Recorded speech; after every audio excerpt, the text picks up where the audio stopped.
नमस्कार दोस्तों।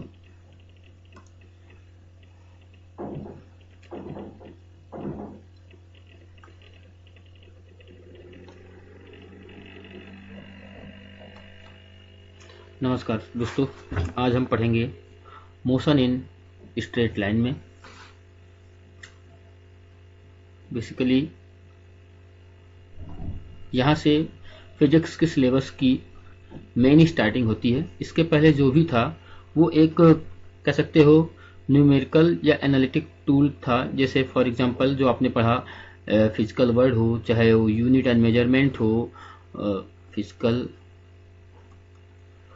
वर्ड हो, चाहे आपका यूनिट एंड मेजरमेंट हो, एंड चाहे एरर एनालिसिस हो, चाहे डायमेंशनल एनालिसिस हो, चाहे आपका परसेंट एरर का है, चाहे मैथमेटिकल टूल हो, ये सारे के सारे टर्म्स जितने भी थे ये सब बेसिक थे जो मेन सिलेबस को स्टार्ट करने से पहले पढ़ना जरूरी होता है। आज से हम मेन टॉपिक स्टार्ट करेंगे सिलेबस का, जिसमें आपका जो सिलेबस है मेनली वो 11th का सिलेबस कई पार्ट में डिवाइड है। उसमें मेजर पोर्शन है मैकेनिक्स। उसके बाद कुछ पोर्शन आता है आपका थर्मोडायनेमिक्स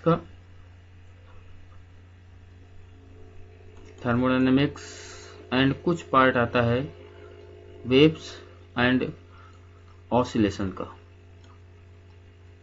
तो ये मेजर पार्ट है अप्रॉक्स आपका 70%। थर्मोडायनेमिक्स भी है 20% और 10% वेव एंड ऑसिलेशन है। मैकेनिक्स में आप पढ़ेंगे motion in straight line, projectile motion, circular motion, rotational motion, इसी में ग्रेविटेशन पढ़ेंगे, इसी में सिस्टम ऑफ पार्टिकल पढ़ेंगे, सेंटर ऑफ मास पढ़ेंगे, वर्क एनर्जी पावर पढ़ेंगे, कोलिजन पढ़ेंगे, इलास्टिसिटी पढ़ेंगे, फ्लूइड मैकेनिक्स पढ़ेंगे, फ्लो ऑफ फ्लूइड पढ़ेंगे, आइडियल फ्लूइड पढ़ेंगे। इस सारे के सारे फिनोमेना जो भी होंगे मैकेनिक्स में हम डिस्कस करेंगे। इसके बाद थर्मोडायनेमिक्स और वेव्स क्या होती है वो आगे बताएंगे। तो आज से हम स्टार्ट करेंगे अपना मेन टॉपिक मैकेनिक्स। और मैकेनिक्स होती क्या है? Mechanics basically is the branch of physics in which we study about motion.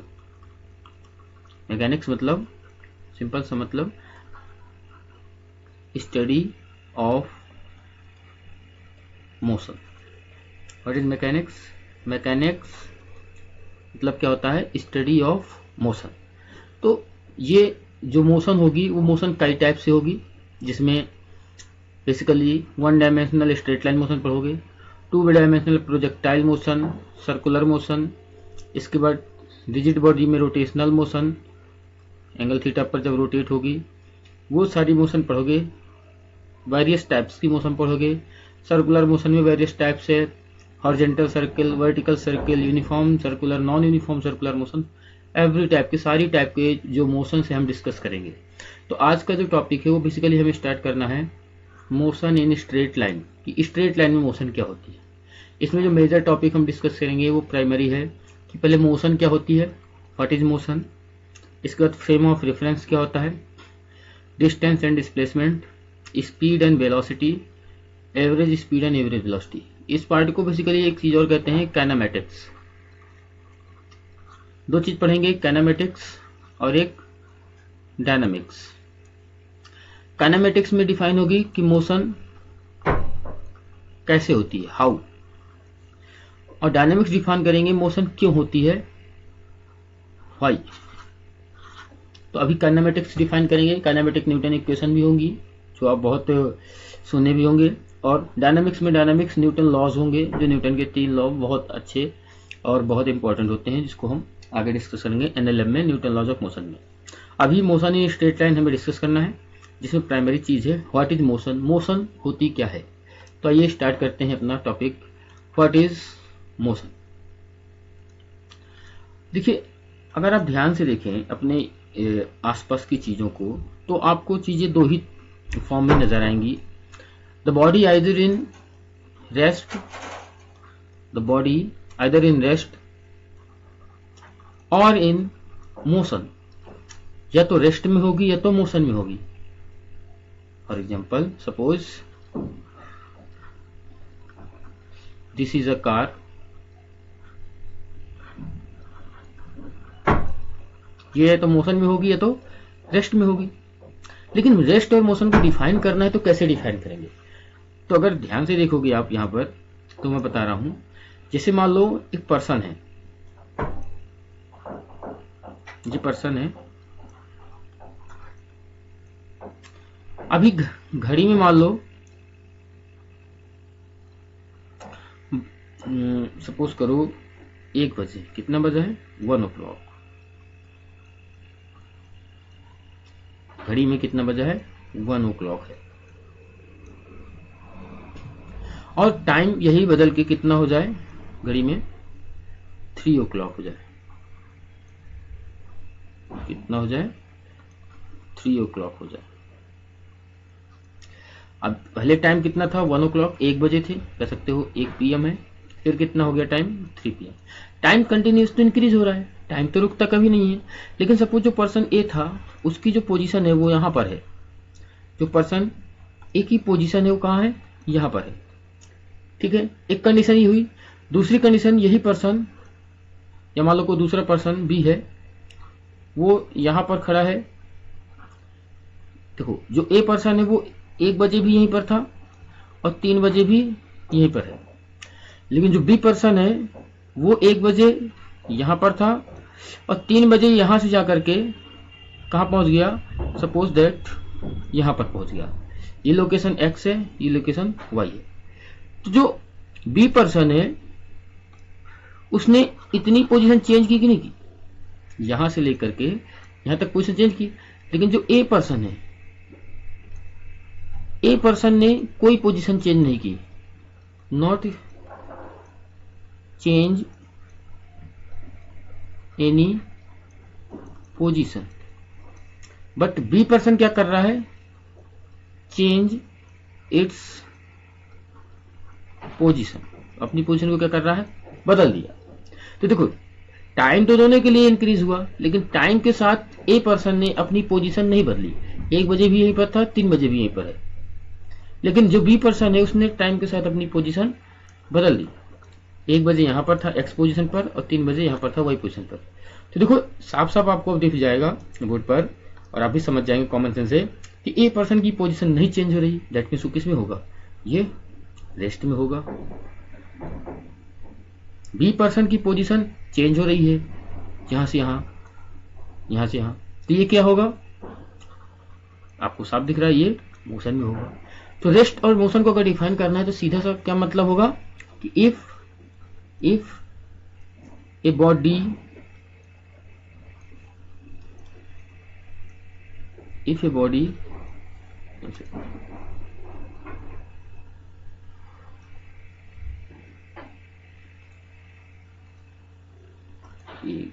Eraser कहाँ नहीं चल रहा। If a body does not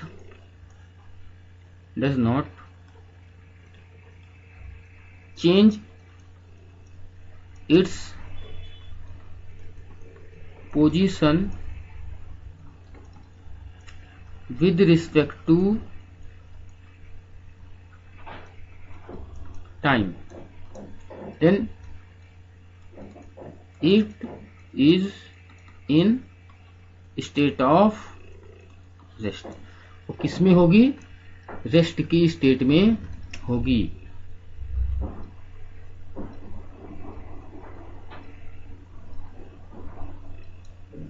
इसको ध्यान से देखना।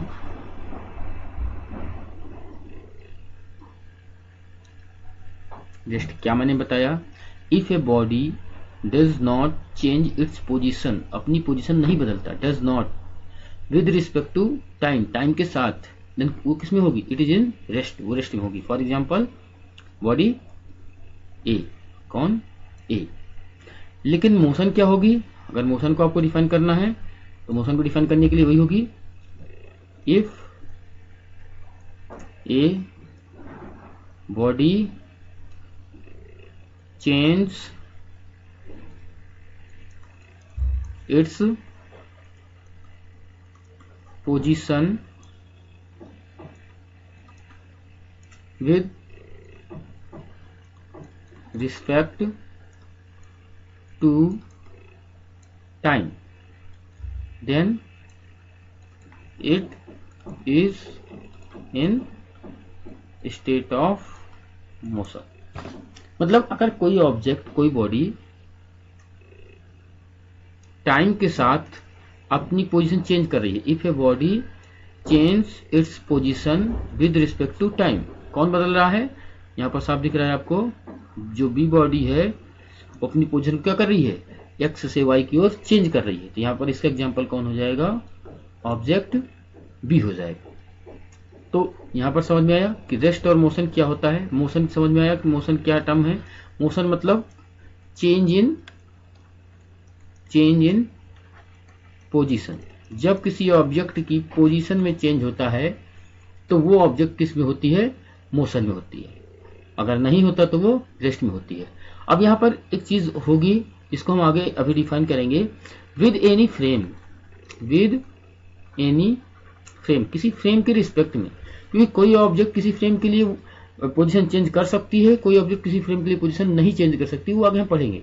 यहाँ पर भी लिखा है, मैंने लिखा है कि an object is in motion when continuously changing its position based on a reference point। reference point मतलब किसी के रिस्पेक्ट में, reference point and as observed by a person on device और a device। कोई भी किसी भी चीज को देखेगा तो अगर उसकी कंटिन्यूअसली चेंजिंग इन पोजीशन में चेंज हो रहा है। फॉर एग्जाम्पल यहाँ पर लिखा है, ये है A car from one place to another place, a car from one place to another place। जैसे ये कार है, ये कार यहाँ पर थी, यहाँ से ये कार कहाँ चली गई? यहाँ चली गई।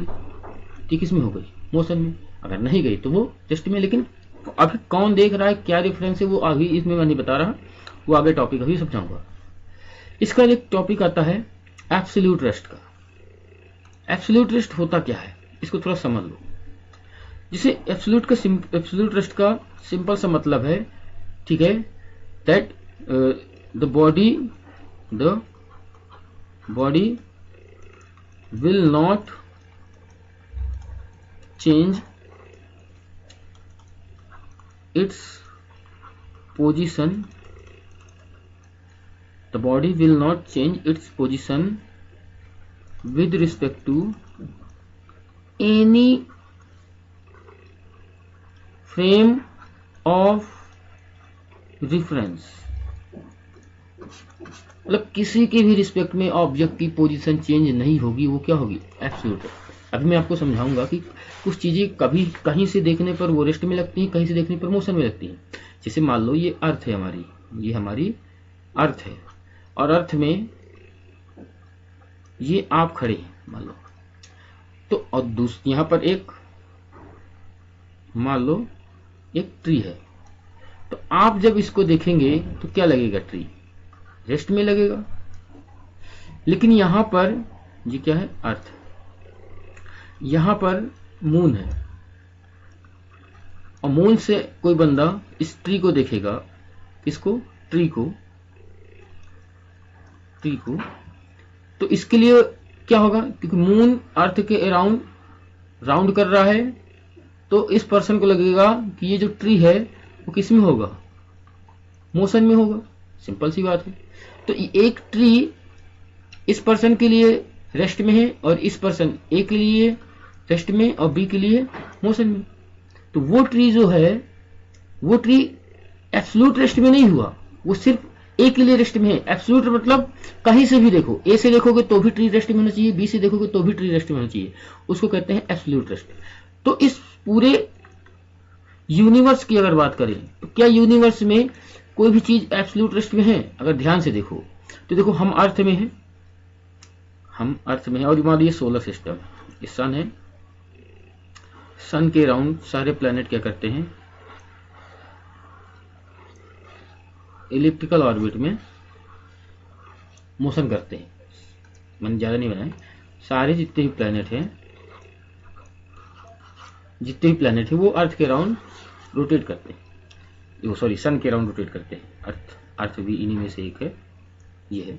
मार्स, वीनस, अर्थ, इसमें क्या होता है, Mars, Venus, earth, mercury, Venus, earth, Mars, my very Jupiter, Saturn, Uranus and Neptune. 1 2 3 4 5 6 7 8 होते हैं basically planet.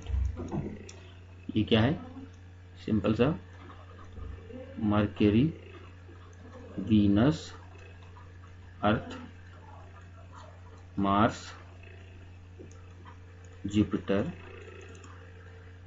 Saturn, Uranus and Neptune. ये जितने प्लैनेट है वो सन के अराउंड रोटेट करते हैं। तो जब ये सन के अराउंड रोटेट करते हैं तो इनसे कनेक्टिंग बॉडी भी क्या होंगी, सब मोशन में होंगी। कोई भी चीज रेस्ट में होगी क्या, हमें जो भी अर्थ में चीजें दिखाई देती हैं अर्थ में, वो हमें रेस्ट में दिखाई देती हैं, जो एक्चुअल में रेस्ट में नहीं है, वो अर्थ के साथ सन के अराउंड रोटेट कर रही है। तो मतलब सारे प्लैनेट क्या है, मोशन में है। सारे प्लैनेट क्या है, मोशन में है किसी न किसी के लिए। तो क्या सन देखें, तो देखो सन कहाँ है, ये हमारी है गैलेक्सी मिल्की वे। और गैलेक्सी क्या होता है, ग्रुप ऑफ स्टार्स, इसमें बहुत सारे स्टार्स होते हैं, ग्रुप ऑफ स्टार। इनमें से एक स्टार है हमारा सन, और ये सारे प्लैनेट इसी के अराउंड क्या करते हैं, घूमते हैं। और जो सन होता है, वो सन, जो सन होता है, ये सन गैलेक्सी के चारों ओर घूमता है। गैलेक्सी के सेंटर पे होता है ब्लैक होल। जो सन होता है वो गैलेक्सी के चारों ओर घूमता है। मतलब जो सन है ये भी रेस्ट में नहीं है, ये आगे जा रहा है गैलेक्सी में, ये भी क्या है, मूविंग है। ना सन रेस्ट में है ना प्लैनेट रेस्ट में है। तो गैलेक्सी क्या रेस्ट में है, तो अगर गैलेक्सी को डिफाइन करूं मैं थोड़ी देर के लिए आपको, तो गैलेक्सी क्या रेस्ट में है कि नहीं, तो ये समझ लो, जैसे मान लो मैं यहाँ पर थोड़ा साइड में देखना बना रहा हूँ, जगह ज्यादा नहीं बची, जिसे समझना बहुत ध्यान से इंपॉर्टेंट है। यहां पर देखना, ये मान लो होल यूनिवर्स है, ये होल यूनिवर्स है। और होल यूनिवर्स में क्या होता है, बेसिकली बहुत सारी गैलेक्सी हैं, बहुत सारी गैलेक्सी।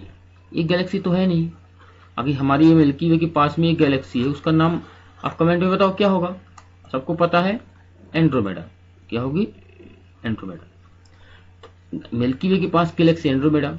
अब ये गैलेक्सी रेस्ट में कब होगी, जब दूसरी गैलेक्सी के रिस्पेक्ट में इसकी डिस्टेंस क्या हो, कांस्टेंट हो। लेकिन ऐसा नहीं होता। एक थ्योरी आई थी यूनिवर्स की इवोल्यूशन की, big bang theory. Big bang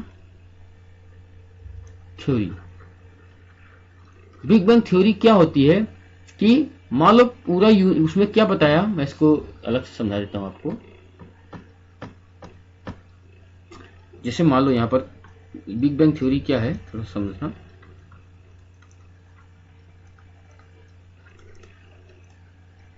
पहले क्या बताया गया कि पूरे यूनिवर्स का जो मास या एनर्जी है वो बेसिकली एक पॉइंट पे कंजर्व था। कहां था, एक पॉइंट पे कंजर्व था। यूनिवर्स के लिए पॉइंट बहुत बड़ा होगा, ध्यान देना। तो जो पूरा के पूरा यूनिवर्स था, होल यूनिवर्स एक पॉइंट पर कंजर्व था, ठीक है। अब होता क्या है, इसके अंदर पार्टिकल और एंटी पार्टिकल का सिस्टम होता है, जिसकी वजह से यहाँ पर एक डिस्टर्बेंस क्रिएट होता है एनर्जी और प्रेशर और पार्टिकल एंटी पार्टिकल का, जिसकी वजह से इसमें एक बूम होता है। बूम मतलब एक्सप्लोजन होता है। एक्सप्लोजन होने की वजह से ये पूरा यूनिवर्स क्या होता है, बाहर की ओर बिखरने लगता है।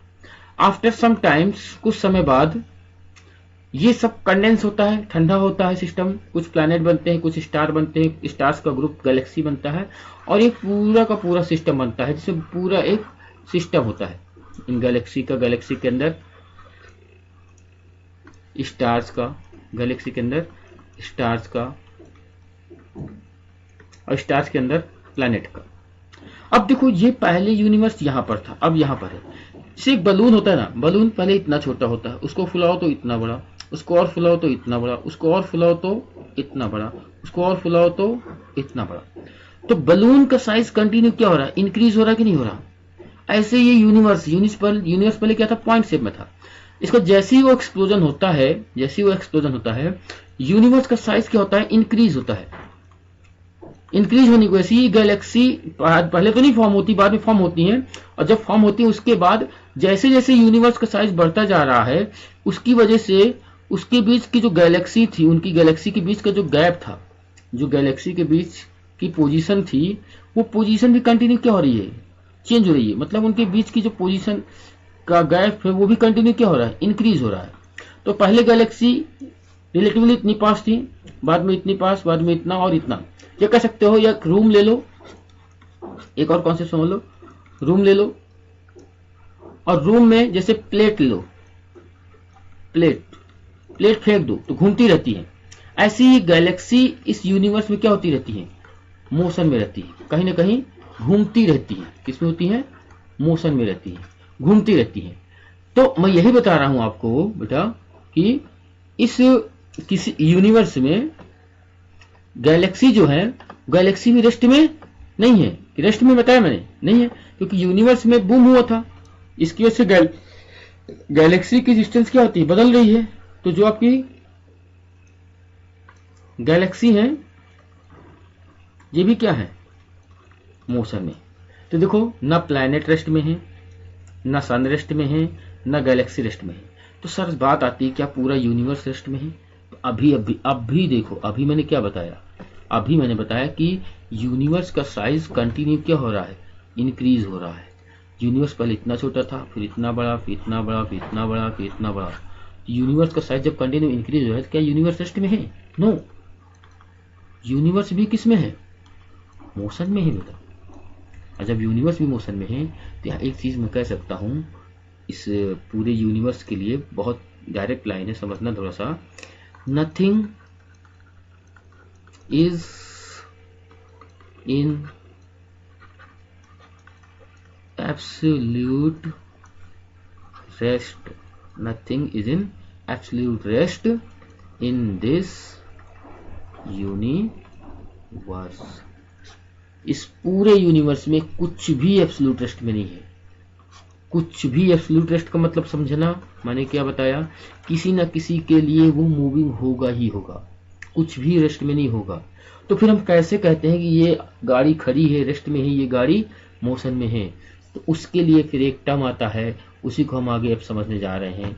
वो टर्म क्या होता है बेटा, ध्यान से देखना। That term is known as frame of reference. That term is known as, क्या होता है मैंने बताया, frame of reference.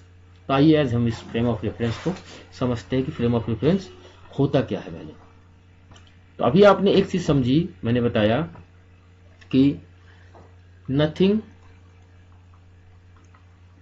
Is in rest, या कह सकते हो रेस्ट में नहीं, एब्सोल्यूट रेस्ट। पूरी तरह से कोई भी चीज एब्सोल्यूट रेस्ट में नहीं है। तो कोई भी ऑब्जेक्ट रेस्ट में है कि मोशन में है, हम कैसे कह देते हैं कि ये कार रेस्ट में है?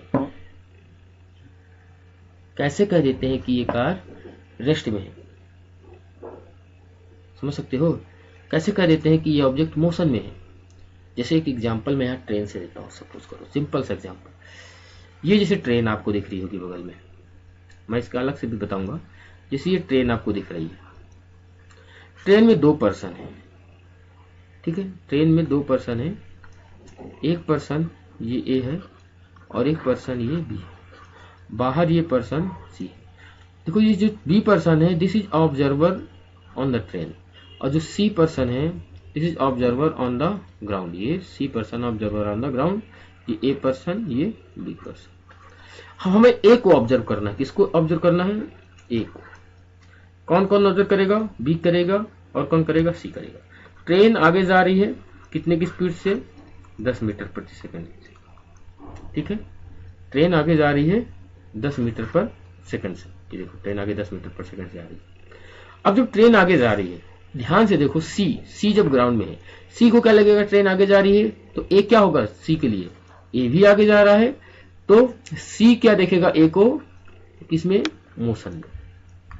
सी से पूछा जाएगा कि बताओ सी भैया ए किस में है, तो बताएगा ए इज इन मोशन। वहीं बी से पूछोगे तो देखो बी और सी के बीच गैप देखो, मान लो 1 मीटर है। जैसे तुम्हारे बगल में ट्रेन में कोई बैठा है, ट्रेन मान लो कानपुर से चली और लखनऊ पहुंच गई, तो क्या तुम दोनों बीच में मान लो बैठे ही रहे, कहीं गए नहीं, तुम दोनों रिलेटिवली एक दूसरे के लिए किस में थे, रेस्ट में ही थे। लेकिन बाहर के लिए क्या थे, मोशन में थे। तो बाहर सी था, सी के लिए तुम किस में हो, रेस्ट में। लेकिन बी जो अंदर बैठा है उससे पूछने पर बताया गया कि ए किस में है, रेस्ट में। अब देखो ए पर्सन सेम है बेटा, ए पर्सन सेम है, लेकिन बी के लिए वो रेस्ट में और सी के लिए वो मोशन। तो इन्हीं बी और सी को क्या कहते हैं, फ्रेम ऑफ रेफरेंस। किसके रिस्पेक्ट में हम ऑब्जर्व कर रहे हैं, बी के रिस्पेक्ट में ऑब्जर्व करेंगे तो ए रेस्ट में होगा, बी के रिस्पेक्ट में ऑब्जर्व करेंगे तो हम पाएंगे कि ए रेस्ट में होगा, और सी के रिस्पेक्ट में जब हम पढ़ेंगे तो पाएंगे सी के रिस्पेक्ट में ये किस में होगा,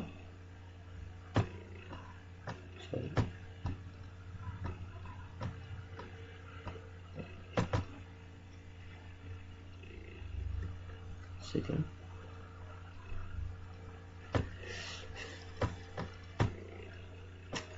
सी के लिए पाएंगे हम, सी किस में है, सी के लिए पाएंगे हम ए मोशन में है और बी के लिए पाएंगे ए रेस्ट में। तो यहां पर वही कंडीशन समझाने जा रहे हैं हम, देखिएगा ध्यान से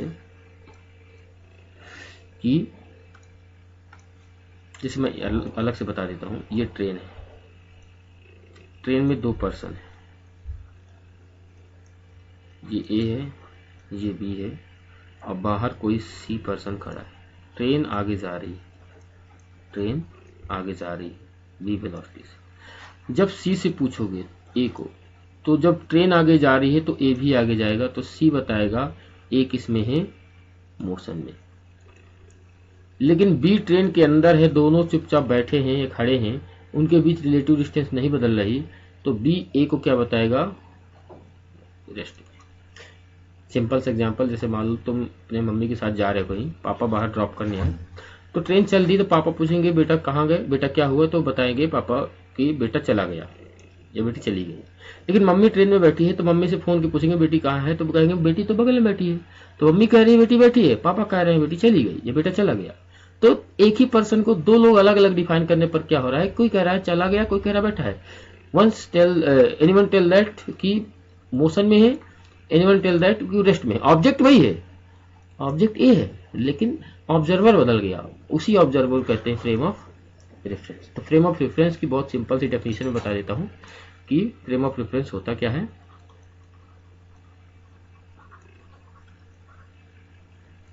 frame of reference is the set of coordinates, the set of coordinates by which we can, the set of coordinates by which we can define the position और मोशन ऑफ एनी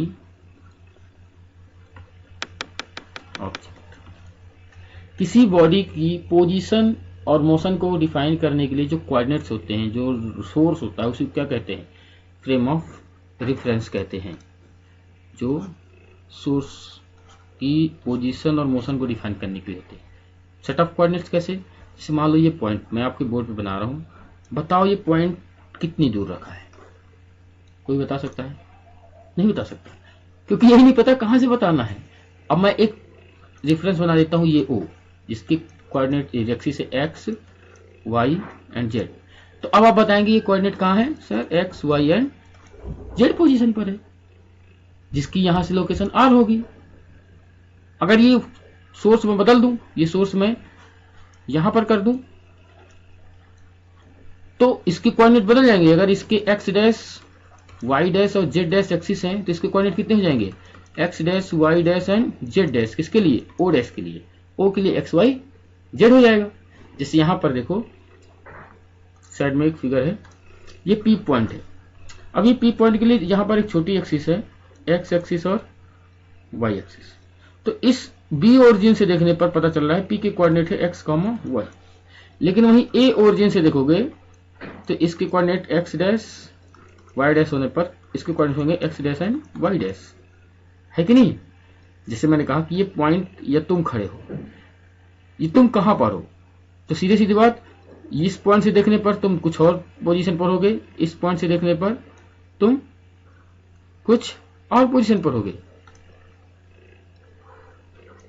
यहां से हो सकता है 1 मीटर पर हो, यहां से हो सकता है 2 मीटर पर हो। तो मैंने यही बोला, जैसे मैं कहा कि बताइए चौराहा कितनी दूर है, आप जहां भी बैठे हैं उसका चौराहा कितनी दूर है, तो आप क्वेश्चन क्या पूछेंगे, कहां से, मेरे घर से, स्टेशन से, एयरपोर्ट से, बस स्टॉप से, कहां से चौराहा। बिकॉज अगर हमें सोर्स ही नहीं पता होगा, ओरिजिन नहीं पता होगा, तो हम कैसे बता पाएंगे। तो उसी सेट ऑफ कोऑर्डिनेट्स को क्या कहते हैं बेटा, फ्रेम ऑफ रेफरेंस। सिंपल सी डेफिनेशन है, frame of reference is a set of coordinates by which we can define the position और मोशन ऑफ एनी ऑब्जेक्ट। इसको नोट कर सकते हैं। इतना समझ में आया होगा, आई होप कि बहुत ज़्यादा टफ नहीं है, सिंपल है और ये समझना बहुत जरूरी है।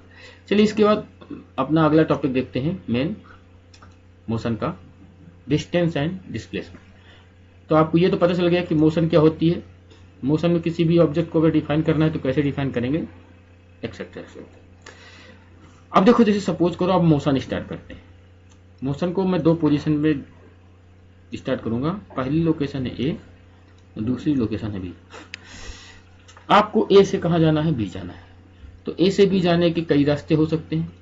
मान लो ए से बी आप इस रास्ते से, दिस इज फर्स्ट, कोई दूसरा बंदा सेकंड पाथ यहां से जाएगा, कोई तीसरा बंदा ऐसे जाएगा तीसरे रास्ते से, कोई चौथा बंदा हो सकता है सीधे चला गया।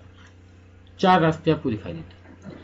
आप जिस रास्ते से जाएंगे बेटा, उस रास्ते की लंबाई क्या होगी, the length of the actual path, that is known as distance. Distance क्या होगी, distance is basically the length of actual path. Actual path मतलब जिस रास्ते से गए हो। लेकिन वहीं अगर ध्यान से देखो तो दोनों रास्तों, दोनों पोजीशन के बीच एक मिनिमम रास्ता होगा। ये देखो, ये बिल्कुल स्ट्रेट है कि नहीं है। चौथा नंबर देखो, डिस्टेंस जो है वो सभी है, 1 भी है, 2 भी है, 3 भी है, 4 भी है, कहीं से भी जाओ। लेकिन जो अगला पॉइंट है displacement,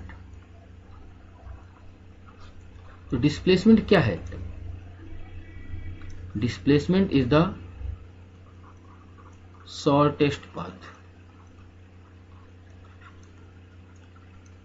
between initial and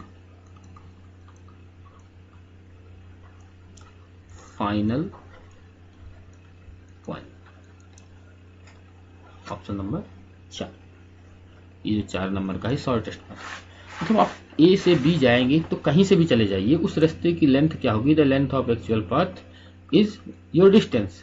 but अगर आपको डिस्प्लेसमेंट चाहिए तो आपको सबसे छोटा रास्ता, shortest distance, shortest point, shortest path ही चाहिए होगा। तो वो क्या होगा, आपका डिस्प्लेसमेंट होगा। देखो, डिस्टेंस कहीं से भी जाओ, कोई डायरेक्शन फिक्स नहीं, यहाँ जाओ, यहाँ जाओ, यहाँ जाओ, यहाँ जाओ, कहीं से भी जाओ। तो डिस्टेंस के लिए डायरेक्शन जरूरी नहीं है। तो डिस्टेंस कैसी क्वांटिटी है, स्केलर क्वांटिटी है।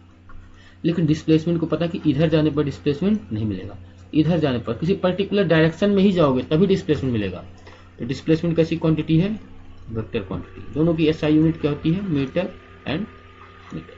जैसे एक एग्जांपल है, मान लो सामने कि ए से आप स्टार्ट करते हैं, ये पोजीशन ए है, ए से आप स्टार्ट करते हैं मोशन को। ए से कहां गए, बी में गए, बी से कहां गए, सी में। तो देखो, अगर डिस्टेंस करोगे तो डिस्टेंस कितनी आई, the length of actual path.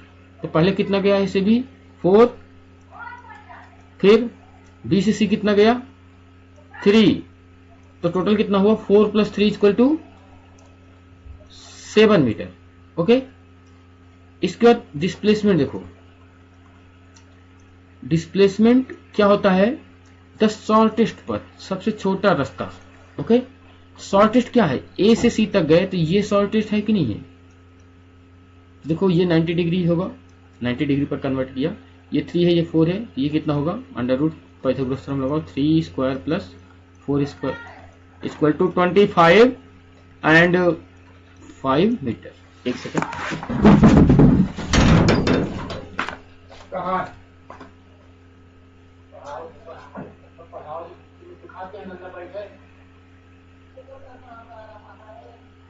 दिमाग तो खराब कर कामों का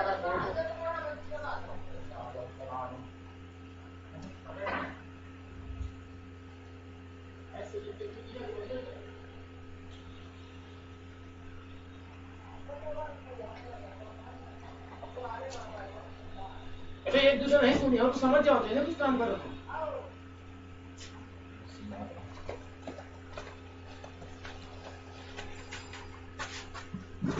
सॉरी, देखिए कहाँ गया, हाँ, तो ये 4 है, ये 3 है, तो ये टोटल 4 प्लस 3 ये 4 प्लस 3 7 मीटर डिस्टेंस आया। और शॉर्टेस्ट कितना गए हम, सीधा सीधा कितना माना जाएगा, 5। तो 5 मीटर क्या हुआ डिस्प्लेसमेंट। गए हम इस रास्ते से, लेकिन डिस्प्लेसमेंट कौन सा लेंगे, ये शॉर्टेस्ट पर 5 मीटर। तो डिस्टेंस क्या है आपकी, actual path, the length of actual path between initial and final point, between initial and final point. Displacement क्या है आपकी, the shortest path, the length of shortest path, length of shortest path, सबसे छोटे path की जो लंबाई होगी वो क्या होगी आपकी डिस्प्लेसमेंट। जैसे मैं यहाँ पर 2 एग्जांपल आपको देता हूँ, यहाँ पर इसको करके देखिए और फिर समझिए पॉज करके कि कैसे आएगा। जैसे ये एक पर्सन है ए, एक मान लो कुछ इसका नाम दे दो, मान लो रामू नाम है, ये रामू नाम का बच्चा ए से डी गया, फिर डी से ई गया, सॉरी सी गया, अच्छा उल्टा बता दिया क्या, सॉरी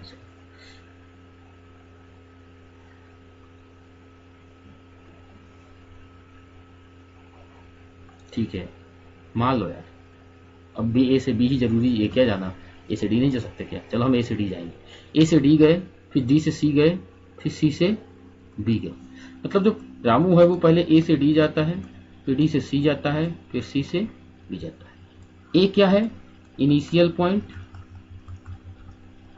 और बी क्या है, फाइनल पॉइंट। तो बताइए इसकी डिस्टेंस कितनी होगी और इसका डिस्प्लेसमेंट कितना होगा।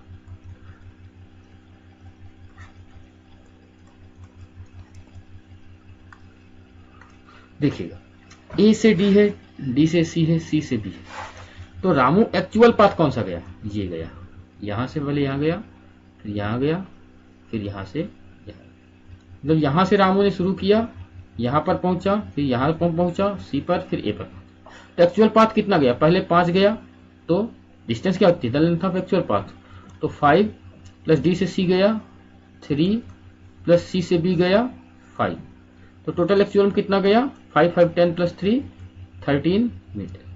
लेकिन डिस्प्लेसमेंट देखो, इनिशियल पॉइंट कौन है ए, फाइनल पॉइंट कौन है बी, तो बेटा ए से कहां गया, बी गया, शॉर्टेस्ट गया तो इस रास्ते से, इनिशियल पॉइंट ए था, फाइनल पॉइंट बी है, तो ए और बी के बीच शॉर्टेस्ट लेंथ कितनी है 3 मीटर। कितना बेटा 3 मीटर। ये क्या होगी आपकी displacement, the length of actual path, पूरे रास्ते जिस रास्ते से गया उसकी लंबाई डिस्टेंस, और द शॉर्टेस्ट लेंथ क्या हो गई, शॉर्टेस्ट पाथ की लेंथ क्या हो गई 3 मीटर और डिस्प्लेसमेंट। जैसे एक और बंदा है, मान लो ये एक बंदा ए से चलना स्टार्ट करता है और कहां तक जाता है बी तक, किसी सर्किल के सरकमफेरेंस पर, हाफ सरकमफेरेंस है ना, मतलब डायमीटर के दूसरे साइड पहुंच गया। तो इसकी डिस्टेंस कितना ट्रेवल किया और डिस्प्लेसमेंट कितना ट्रेवल किया, अगर इसकी रेडियस आर है। तो देखो ध्यान से, ये जो पर्सन है वो सर्किल के हाफ मतलब सरकमफेरेंस में गया, तो डिस्टेंस कितना हुआ, जितना जिस पाथ से जाएगा। एक्चुअली टोटल पाथ की जो टोटल सर्किल की सरकमफेरेंस होती है 2 पाई आर, लेकिन गया कितना हाफ, कितना गया हाफ, तो 2 पाई आर का हाफ कितना हुआ, 2 से 2 cancel pi R. Pi R. तो डिस्टेंस कितना गया, पाई आर। और डिस्प्लेसमेंट देखो ए से बी तक की बिल्कुल स्ट्रेट डिस्टेंस ये होगी कि नहीं होगी, तो इधर रेडियस आधी आर है, दूसरी साइड भी कितनी आर, तो डिस्प्लेसमेंट कितना होगा, R plus R equal to 2r। कितना होगा, R plus R equal to 2r। तो देखो डिस्प्लेसमेंट कितना है 2r, और डिस्टेंस कितना है इसकी, पाई आर। समझे नहीं, नहीं समझे, समझ गए ना, बहुत सिंपल था। तो आई होप डिस्टेंस और डिस्प्लेसमेंट समझ गए होंगे। तो अब टाइम के साथ इसकी कंपैरिजन करते हैं। तो उसका एक अगला टॉपिक आता है आपका स्पीड एंड वेलोसिटी। स्पीड क्या होती है, वेलोसिटी क्या होती है। तो बेसिक आप बचपन से पढ़ते चले आ रहे हैं, इसमें ज़्यादा कोई बताने की जरूरत ही नहीं है आपको। सिंपल सी कंडीशन थी, अभी मैंने बताया कि जब 2 पॉइंट के बीच आप ट्रैवल करेंगे तो किसी भी रास्ते से जा सकते हैं, 1 2 3। तो एक्चुअल जो पाथ होता है, एक्चुअल पाथ की लेंथ क्या होती है, डिस्टेंस होती है, और शॉर्टेस्ट पाथ की जो डिस्टेंस या लेंथ होती है वो आपकी डिस्प्लेसमेंट होती है। तो देखो डिस्टेंस और डिस्प्लेसमेंट जब कवर करोगे तो बेटा टाइम तो लगेगा ना, लगेगा नहीं लगेगा। तो the distance cover in per unit time is known as speed, the displacement cover in per unit time is known as velocity. Speed क्या है आपकी, स्पीड इक्वल टू जो डिस्टेंस आपने कवर की, distance in per unit time, और velocity क्या है आपकी, जो डिस्प्लेसमेंट आपने कवर किया किसी टाइम में, डिस्प्लेसमेंट पर यूनिट टाइम, ये क्या हो गई, वेलोसिटी। देखो speed equal to distance upon time, velocity equal to displacement upon time. यहाँ पर इसको डिफाइन भी किया है। स्पीड मतलब speed of the body is distance travel by it per unit time. किसी पर यूनिट टाइम में जो डिस्टेंस ट्रेवल करता है, कहीं से भी जाओ तो डिस्टेंस अपॉन टाइम क्या होगी, स्पीड होगी।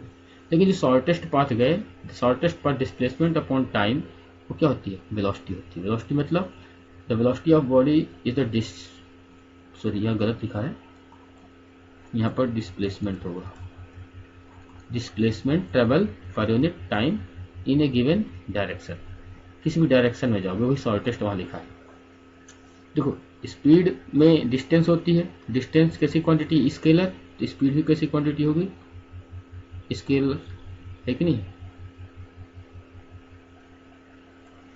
लेकिन वेलोसिटी में कौन है, डिस्प्लेसमेंट, डिस्प्लेसमेंट वेक्टर क्वांटिटी है, तो वेलोसिटी भी कैसी होगी, वेक्टर क्वांटिटी। तो speed is a scalar quantity and velocity is a vector. अब देखो स्पीड में ध्यान से देखो तो सीसी में देख लो, इसी में ध्यान से देखो तो डिस्टेंस जब जाओगे तो जितना भी जाओगे वो ऐड होता जाएगा, कितना भी जाओ। लेकिन जो वेलोसिटी में डिस्प्लेसमेंट होगा, देखो मिनिमम अगर ए से चले और घूम फिर के ए पर ही आ गए तो डिस्टेंस तो टोटल हो गई 5 + 3 8 + 13 + 3 16। लेकिन इनिशियल ए से चले और फाइनल ए पर आ गए तो डिस्प्लेसमेंट कितना हो गया आपका, 0 हो गया। समझ रहे हो कि नहीं समझ रहे हो। तो वही कंडीशन है यहाँ पर कि आपकी स्पीड कभी भी 0 नहीं होगी, जितना चलोगे उसकी कुछ ना कुछ वैल्यू आएगी। लेकिन वेलोसिटी 0 हो सकती है, क्योंकि डिस्प्लेसमेंट 0 हो सकता है तो वेलोसिटी भी 0 हो सकती है। समझ रहे हो कि नहीं समझ रहे हो। जैसे मैं एक एग्जांपल बताऊं, यहाँ पर इसका यूनिट्स ध्यान देना। देखो डिस्टेंस और डिस्प्लेसमेंट की यूनिट होती है मीटर और टाइम की होती है सेकंड। तो आपकी जो इसकी यूनिट होगी वो कितनी होगी, मीटर पर सेकंड। और डायमेंशन क्या होगी, मीटर की डायमेंशन L अपॉन टी की डायमेंशन T, ऊपर जाएगा तो टी की पावर -1। तो मीटर पर सेकंड और डायमेंशन LT-1 दोनों की सेम रहेगी। जैसे यहाँ पर मैं एक एग्जांपल सिंपल सा देता हूँ। मान लो कोई पर्सन सर्किल में स्टार्ट करता है, तो ए से स्टार्ट किया और घूम के ए पर ही आ गया, इसकी रेडियस 7 है। तो देखो डिस्टेंस कितनी गया, डिस्टेंस गया सर्कमफेरेंस 2πr। तो 2πr की वैल्यू 7, तो कितना है 14 पाई, जैसे कह सकते हो 14 × 22/7, 7 2 14, तो 22 2 44 मीटर क्या आई, डिस्टेंस आई। लेकिन जो डिस्प्लेसमेंट होगा वो शॉर्टेस्ट होगा, तो बेटा ए से शुरू किया था और ए पर आ गए तो कितना डिस्प्लेसमेंट है? जीरो। और जब डिस्प्लेसमेंट जीरो तो वेलोसिटी जीरो, लेकिन डिस्टेंस जीरो नहीं है तो स्पीड आपकी कुछ ना कुछ होगी। ये समझा रहे हैं, समझ रहे हो कि नहीं समझ रहे हो? कुछ एग्जांपल आगे मैं समझाऊंगा, उसके पहले एक कॉन्सेप्ट और है, उसको समझ लो। Average speed and average velocity क्या होता है? देखो, जैसे मैंने कहा, आप यहां से इस पर्सन ए से आपने ट्रैवलिंग स्टार्ट की, इस पर्सन ने स्टार्ट की। वो ए से कहाँ गया? बी पर गया। बी से कहाँ गया? सी पर गया। सी से कहाँ गया? डी पर गया। डी से कहाँ गया? ई पर गया। समझ रहे हो? समझ। तो मान लो उसको ए से बी जाने में जो डिस्टेंस है वो D1, बी से सी जाने में D2, सी से डी जाने में D3 और डी से ई जाने में D4। ए से बी जाने में जो टाइम लगा उसको T1, बी से सी जाने में जो टाइम लगा वो T2, सी से डी जाने में जो टाइम लगा T3 और डी से जो डी ई जाने में टाइम लगा वो T। तो जो इसकी टोटल डिस्टेंस आएगी ना, उसका टोटल टाइम के साथ रेशियो कर देंगे तो वो आएगी आपकी एवरेज स्पीड। एवरेज स्पीड क्या होती है?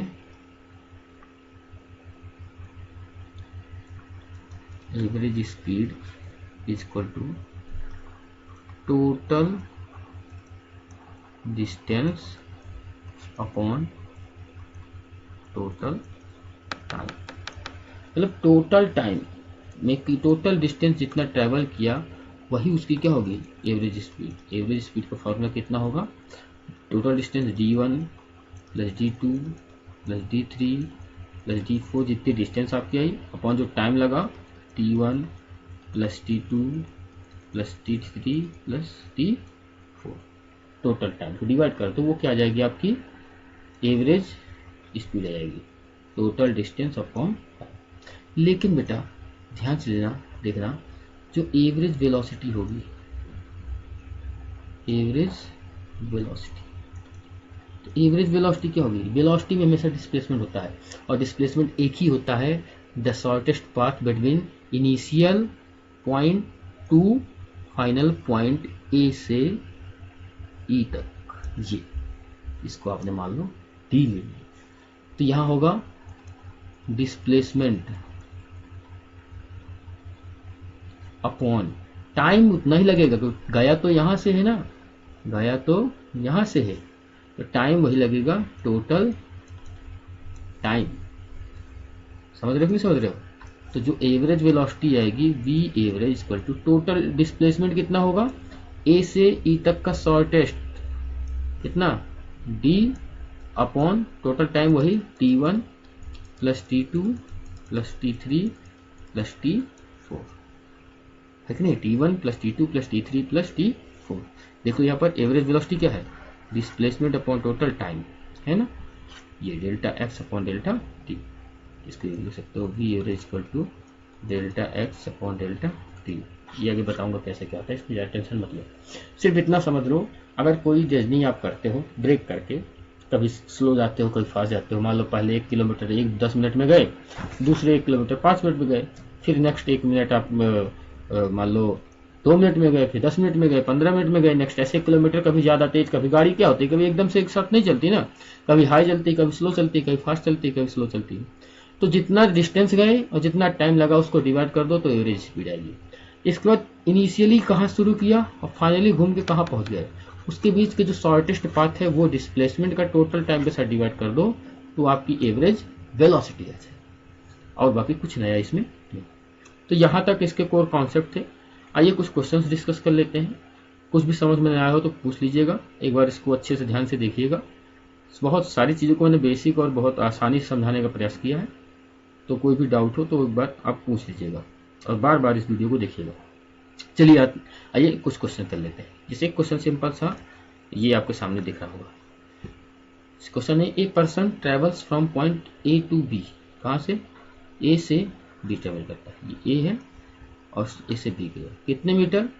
30 मीटर टूवर्ड साउथ। डायरेक्शन बना लो, ये ईस्ट, ये वेस्ट, ये नॉर्थ, ये साउथ। तो साउथ मतलब नीचे की ओर गया। इसके बाद 4 सेकंड, कितने टाइम के लिए? 4 सेकंड में, ए से बी 30 मीटर 4 सेकंड में। Then he travels from point B to C, B से सी जाता है 40 मीटर, कितने metre 40 metre, toward east, east मतलब इधर की तरफ, कितने सेकंड में 6 सेकंड में। तो कह रहा है what is average speed and what is average velocity. तो सबसे पहले इसकी डिस्टेंस निकाली, टोटल डिस्टेंस, टोटल डिस्टेंस कितना होगा, देखो ए से कहाँ गया बी में, कितना गया 30, तो ए से बी में आपका 30 प्लस बी से कहाँ गया सी गया, कितना गया 40, तो 40, तो टोटल डिस्टेंस कितना है 40 प्लस 30 70 मीटर, 40 प्लस 30 70 मीटर। इसके बाद देखो यहाँ पर टोटल टाइम कितना लगा, अगर ध्यान से देखोगे तो टोटल टाइम आपको लगा, देखो 30 मीटर जाने में 4 सेकंड टाइम, 30 मीटर जाने में 4 सेकंड टाइम प्लस 40 मीटर जाने में 6 सेकंड टाइम, तो टोटल टाइम लगा 6 प्लस 4 10 सेकंड। और डिस्प्लेसमेंट की बात अगर करूं तो इसका डिस्प्लेसमेंट कितना होगा, तो डिस्प्लेसमेंट क्या होता है शॉर्टेस्ट पाथ, इनिशियल कहाँ है ए पर, फाइनल कहाँ पहुंच गया सी पर, तो शॉर्टेस्ट कौन सा होगा ये पाथ होगा। तो इस पाथ को निकालने के लिए एसी निकालने के लिए क्या करोगे, ये राइट एंगल ट्रायंगल है, पाइथागोरस लगाओ, under root A B square plus B C square, solve कर लो, 30 का स्क्वायर 900 प्लस 40 का square 1600 equal to under root 2500, this will be 50 आएगा, कितना आएगा 50। तो डिस्प्लेसमेंट कितना आ गया बेटा, डिस्प्लेसमेंट आया आपका 50 मीटर। अब निकाल लो, देखो यहाँ पर भी इसने निकालना है डिस्टेंस 70 और टोटल टाइम, तो एवरेज स्पीड निकालो। एवरेज स्पीड मैंने क्या पढ़ाया था आपको, एवरेज स्पीड अभी मैंने आपको क्या पढ़ाया, देखिए यहाँ पर ये देखिए एवरेज स्पीड क्या है, ये total distance upon total time. तो देखिए यहाँ पर एवरेज स्पीड लगाइए, क्या है total distance upon total time. Total distance कितनी निकाली 70, टोटल टाइम कितना लिया 10, तो स्पीड कितनी आ गई आपकी 0 0 कैंसिल 7 मीटर पर सेकंड, कितना आ गया 7 मीटर पर सेकंड। वहीं अगर आप एवरेज वेलोसिटी की बात करें, एवरेज वेलोसिटी, तो एवरेज वेलोसिटी क्या होता है डिस्प्लेसमेंट अपॉन टोटल टाइम। तो डिस्प्लेसमेंट कितना आया आपका 50, टोटल टाइम कितना है 10, 0 0 कैंसिल, कितना आया 5 मीटर पर सेकंड, कितना आया 5 मीटर पर सेकंड। देखो एवरेज स्पीड आई 7 मीटर पर सेकंड और एवरेज वेलोसिटी आई 5 मीटर पर सेकंड, क्योंकि एवरेज स्पीड के लिए टोटल डिस्टेंस 30 प्लस 40 70 अपॉन 10, और डिस्प्लेसमेंट के लिए यहाँ पर कितना आई वैल्यू 50 आई। ये 3 और 4 का 5 जीरो वैसे लिखा रहेगा, 3 3 900 4 4 1600 2500 2500 आएगा 50 यानी 25 का। ये आपको समझ में आया होगा, आई होप, नहीं आया तो एक बार अच्छे से देख लीजिएगा, बहुत सिंपल क्वेश्चन है। आइए अगला क्वेश्चन देखते हैं, ये बहुत अच्छा क्वेश्चन है, ये नीट का क्वेश्चन है, बेसिकली एक बार आ भी चुका है कहीं नीट में, ये नीट में क्वेश्चन आया भी है, जेई में भी कभी कभी आ जाता है। क्वेश्चन ध्यान से समझना, if A truck cover 1/3 of distance with speed v1 and 2/3 of distance with speed v2। कह रहा है एक ट्रक है, वो एक जगह से दूसरी जगह जा रहा है,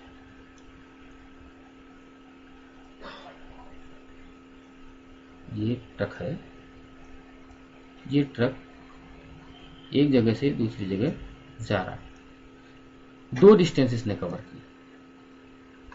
पहली डिस्टेंस ए से, देखो टोटल डिस्टेंस इसकी मान लो कितनी है, टोटल डिस्टेंस मान लो इसकी आप डी है, कितनी है डी है।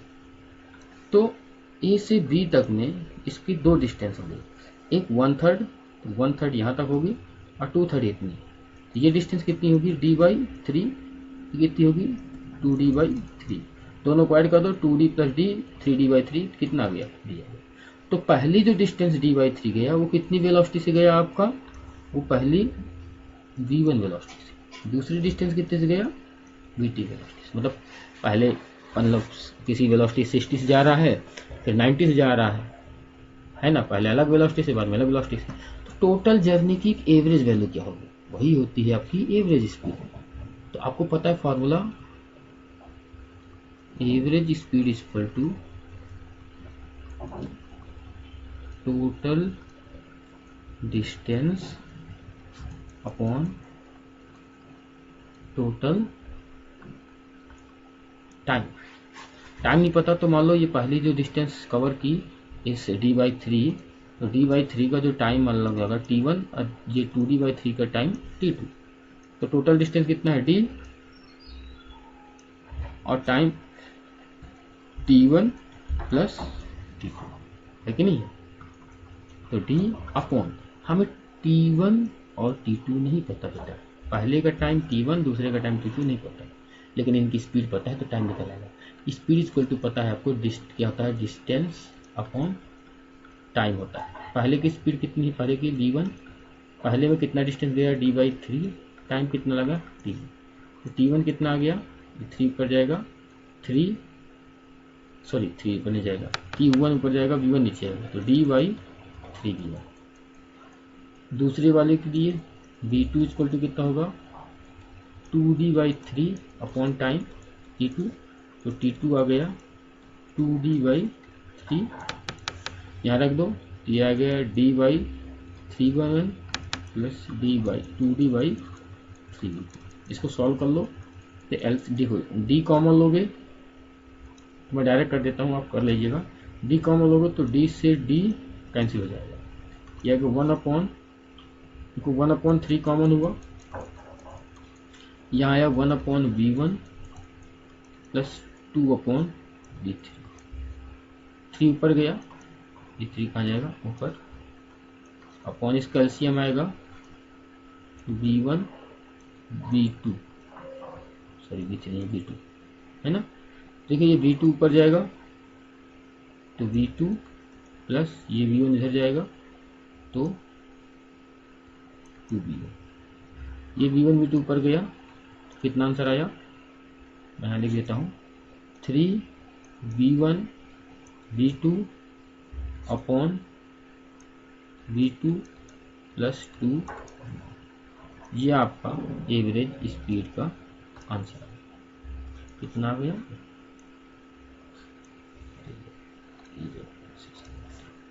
यहाँ पर v1।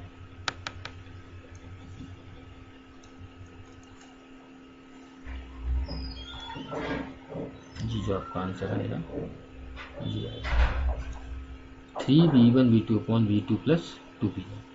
सिंपल सा कॉन्सेप्ट था, टोटल डिस्टेंस दी थी, टाइम t1 और t2 लगा, t1 टाइम मैंने यहाँ से निकाल लिया, t2 टाइम मैंने यहाँ से निकाल लिया, यहाँ पर सॉल्व किया तो 1/3 कॉमन, 2 पर 3 गया, नीचे से d कैंसिल, यहाँ 1/v1, यहाँ 2/v2 है, एलसीएम लिया v1 v2, तो ये v2 इधर आया, 2v1 इधर आया, तो ये आंसर हो गया। इसको सॉल्व कर सकते हैं, सिंपल है।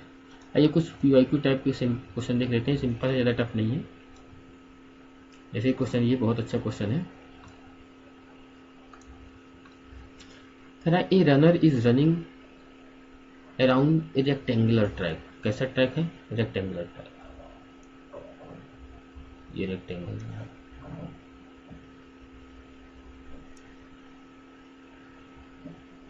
ये रेक्टेंगल बनाया, लेंथ 50 मीटर है, विड्थ 20 मीटर है, जिसकी लेंथ 50 मीटर है, विड्थ 20 मीटर है, लेंथ 50 मीटर है, विड्थ 20 मीटर। ये पॉइंट ए मान लो, ये पॉइंट बी मान लो, ये पॉइंट सी मान लो, ये पॉइंट डी मान लो। He travels around rectangle track twice.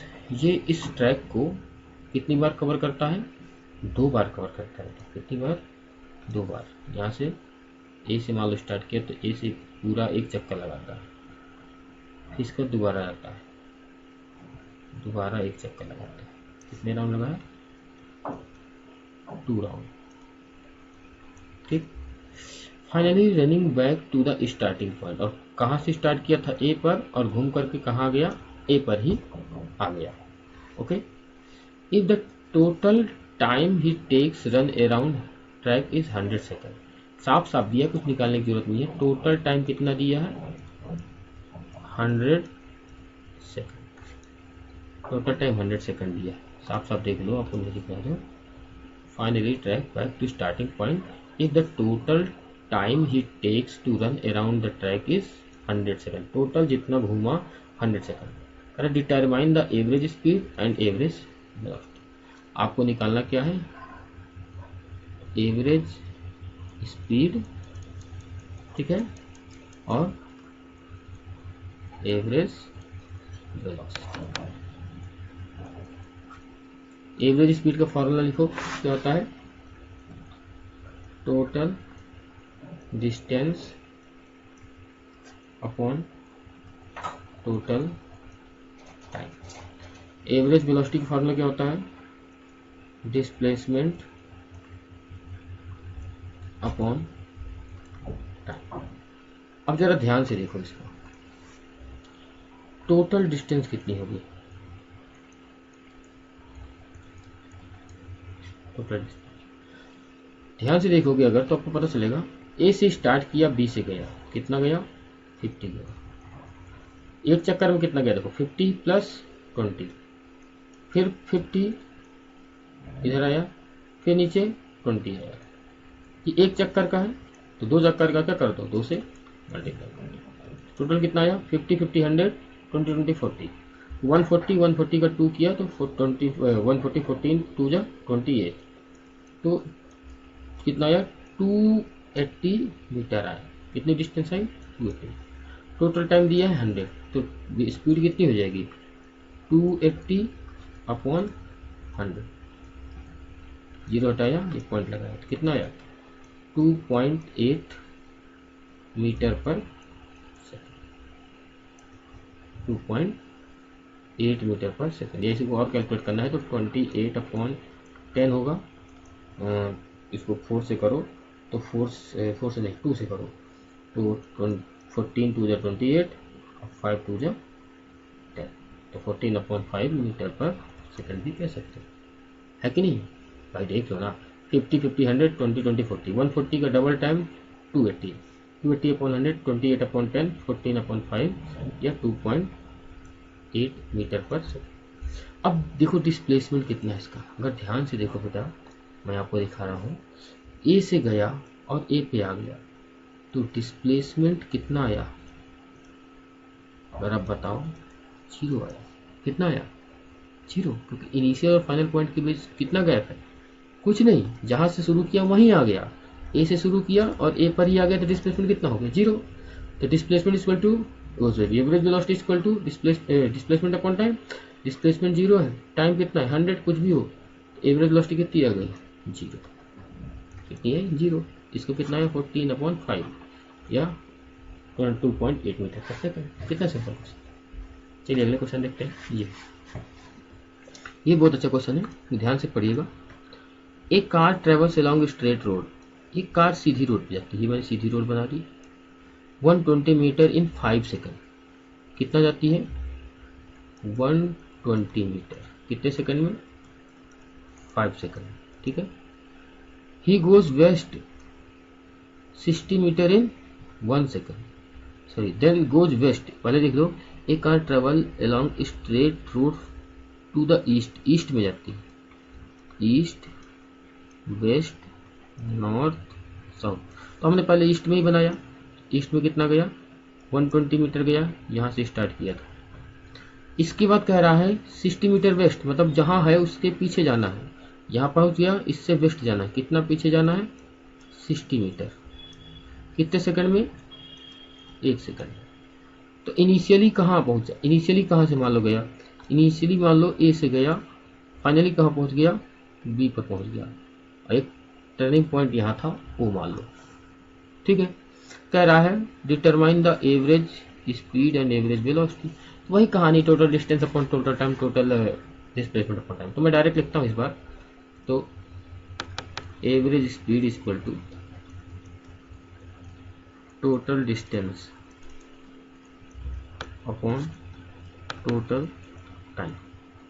तो देखो टोटल डिस्टेंस पहले कितना गया 120, फिर कितना गया 60, इससे कोई मतलब नहीं कहाँ गया। टोटल टाइम पहले कितना सेकंड लगा 5 सेकंड, फिर कितना सेकंड लगा 1 सेकंड। तो 120 प्लस 60 180 अपॉन 516 6 3 13, तो 30 मीटर पर सेकंड क्या आई, एवरेज स्पीड आई। ठीक है। अब थोड़ा सा वेलोसिटी की बात कर लेते हैं। तो एवरेज वेलोसिटी, एवरेज वेलोसिटी मतलब displacement upon total time, time उतना ही लगेगा।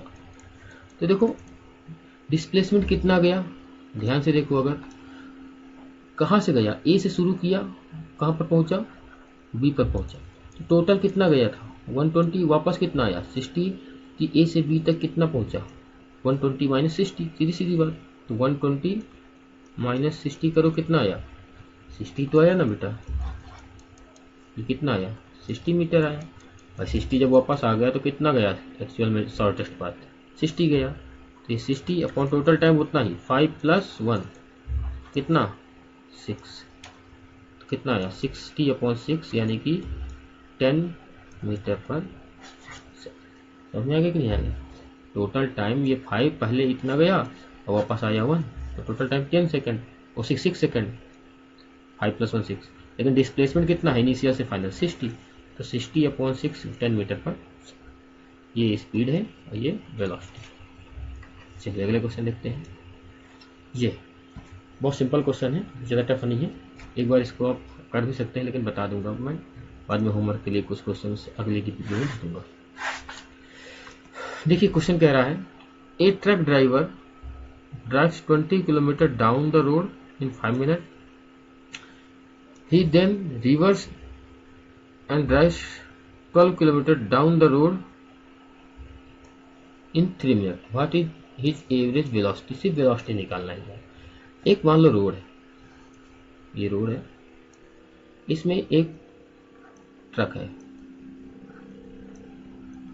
ये ट्रक है सिंपल सा, ये ट्रक जा रहा है, मान कह रहा है, ठीक है, कह रहा है 20 किलोमीटर 5 मिनट में, कितना गया आगे 20 किलोमीटर, ठीक है 5 मिनट, डाउन द रोड मतलब सीधे जा रहा है। इसको ही देन रिवर्स, रिवर्स मतलब ट्रक को उल्टा कर लिया, अब ट्रक को उल्टा कर लिया, इधर आ रहा है 12 किलोमीटर डाउन द रोड। अब रोड रिवर्स करने के बाद जा रहा है, तो रिवर्स करने के बाद जब जाएगा, ठीक है, तो यहाँ पर एक सेकंड, हाँ बताइए, एक सेकंड,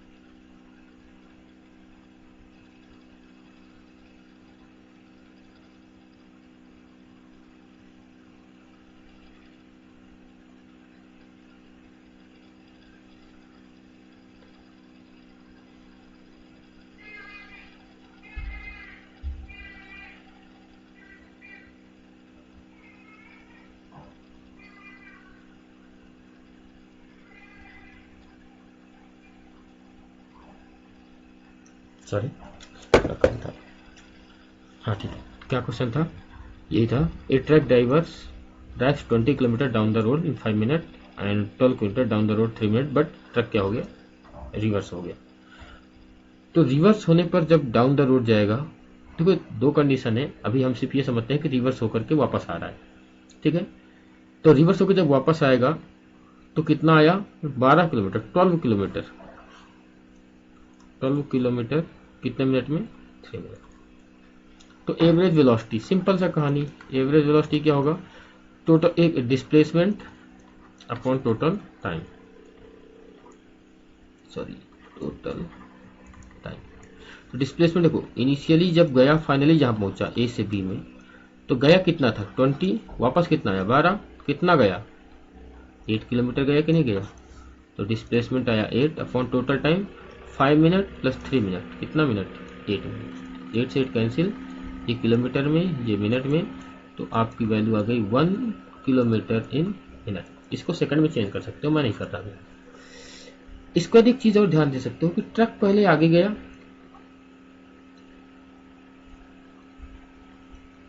इसको ट्रक रिवर्स हो गया, लेकिन गया पीछे की तरफ। मतलब रिवर्स होने के बाद डाउन द रोड का एक मतलब हो सकता है कि रोड की दिशा में ही जाना है, चाहे रिवर्स हो चाहे सीधा हो। तो जब रिवर्स होने के बाद ट्रक जाएगा पीछे की दिशा में, तो इससे कोई मतलब नहीं है, इससे कोई मतलब नहीं। आप कहोगे सर ट्रक की डायरेक्शन तो इधर है, वेलोसिटी से कहती है। हमें ट्रक की डायरेक्शन से मतलब नहीं है भैया, हमें स्पीड ऑफ वेलोसिटी की डायरेक्शन से मतलब है। तो आगे कितना गया? 20, और आगे कितना गया? 12। तो टोटल कितना हुआ? 20 प्लस 12 अपॉन टोटल टाइम कितना है? 8। तो कितना हुआ? 32 अपॉन 8। तो 8 4 जा 32, तो 4 किलोमीटर पर मिनट, ये आया एवरेज वेलोसिटी। जब रिवर्स होने के बाद भी डायरेक्शन यही रही। ये किस में है? जब रिवर्स होने के बाद डायरेक्शन इधर है। डायरेक्शन अगर वापस होने वाली है तो 1 किलोमीटर पर मिनट, और डायरेक्शन अगर सीधे सीधे ही जा रहा है, रिवर्स होने के बाद भी बैक गियर से आगे जाएगा, तो वहां पर 4 किलोमीटर पर मिनट इतना होगा। समझे कि नहीं समझे? डाउन द रोड का में भी ये मतलब हो सकता है, मुझे चेक यहाँ पर मैं भी देख के बाद बता दूंगा। खैर, ये दोनों पॉसिबिलिटी थी। यहाँ पर इतने क्वेश्चन मैंने बताए, इतनी चीजें बताई। क्या क्या अपन ने देखा?